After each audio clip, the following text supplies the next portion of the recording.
Okay, paano naman daw i-convert ang dates into weekdays? So, sa halip na ganito ang gawin mo, gagamit tayo dyan ng formula.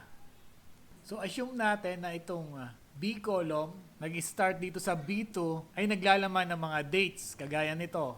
April 26, 2024 is Friday. So, dito natin ilalagay sa column C yung corresponding weekdays. So, burahin muna natin to.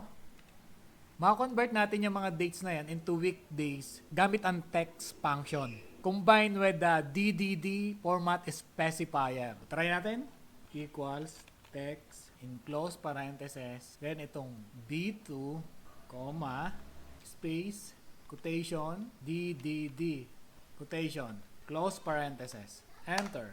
So yung 4/26/2024 is Friday. Itong formula na to will display the 3-letter abbreviation corresponding to the date in cell B2. And that is Friday. Paano naman kung ang gusto mo ay buo yung Friday, hindi abbreviation? So ang gagamitin naman nating formula ay ito. Dadagdagan lang natin ng D yung tatlong D. Okay? Enter. So buong word na lumabas yung Friday. Then i-copy lang natin itong formula downward. And that's it.